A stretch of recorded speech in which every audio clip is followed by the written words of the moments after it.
Enzo Di Natale, autore del libro Tornare alla bellezza, un evento che oggi si presenta qui presso la Chiesa con autorevoli relatori.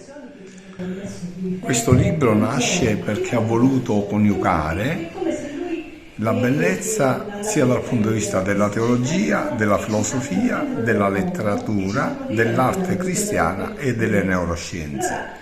Nasce perché oggi, mentre si spendono tanti soldi per bellezze, per prodotti di bellezze, però di fatto c'è un uomo c'è una società che vive nella tristezza, vive nell'angoscia.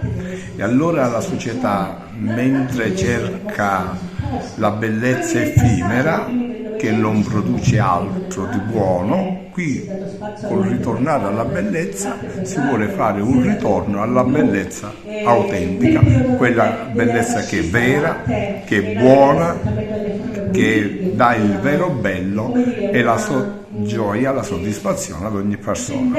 La Dante organizza oggi un evento culturale, la presentazione del libro di Enzo Di Natale che parla di bellezza. Sì, noi oggi presentiamo il libro Ritorno alla bellezza. Pensiamo proprio che sia una tematica interessante per iniziare l'attività dell'anno 2024. Evidentemente si parla di bellezza, principalmente di bellezza interiore, anche perché questo libro mette in risalto che spesso si cerca una bellezza esteriore di facciata, mentre trascuriamo quella che deve essere la bellezza interiore di ciascuno di noi. Evidentemente i relatori che ora si succederanno nei loro interventi illustreranno in maniera dettagliata questi aspetti. E noi ci troviamo oggi nella parrocchia di Santa Teresa del Bambino Gesù, quindi un ambiente dove la bellezza spirituale viene esaltata al massimo. È un'attività quella di presentare dei libri dei nostri autori proprio per mettere in evidenza le risorse del territorio e valorizzarle al massimo. Niccolò Madonia, oggi è questa presentazione del libro del professore Di Natale che parla di bellezza? Sì, effettivamente bisogna ritornare alla bellezza per superare la disperazione e per superare la difficoltà della vita quotidiana. La bellezza salverà il mondo. Questa è una frase di Dostoevskij che Enzo utilizza come apertura del suo volume. E poi cerca la bellezza nelle diverse forme, nella letteratura, nell'arte, nella filosofia, soprattutto nella teologia, perché la vera bellezza è quella che riesce ad aprirsi a Dio e ad avere dentro di sé il divino, e dunque che è l'origine e il fine di ogni cosa e di ogni bellezza. Questo è in sintesi il volume di Enzo Di Natale, molto bello, molto complesso, per la verità molto ricco, perché, ripeto, cerca di indagare questa tematica nella letteratura, nella filosofia, nella scienza, con lo sfondo della teologia che diciamo è il filo rosso che raccoglie tutti gli autori e tutte le tematiche.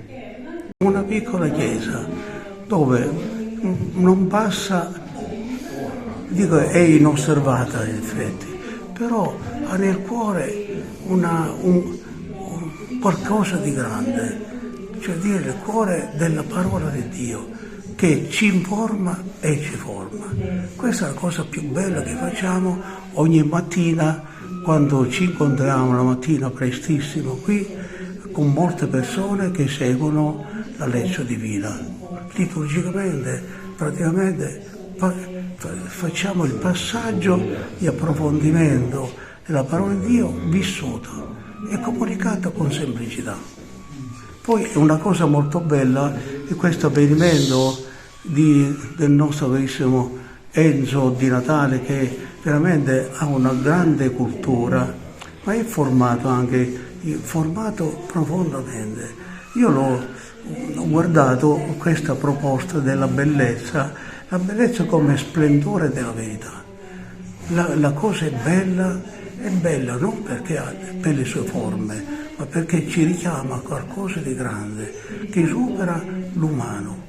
Cioè la bellezza che è riflesso dell'infinito.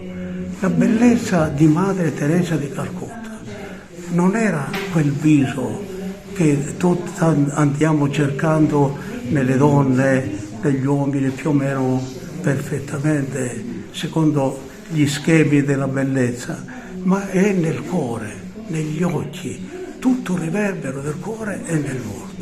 Ed è bello questo qui. Dobbiamo scoprire che la vera bellezza sta nella compostezza del cuore, nel rispetto degli altri, nell'essere non superiore agli altri, ma rispettoso nei confronti degli altri, nella semplicità e nella carità delle cose. E qui siamo qui anche per informarci e formarci. Per ora stiamo ascoltando la professoressa che veramente ha una cultura profonda, dove parla di una bellezza, la bellezza dell'anima, che per affermare questa bellezza affrontano anche la morte, il martirio, anche questa è una bellezza, e ti fa comprendere che ci sono cose preziose che sfuggono agli sguardi nostri superficiali tante volte.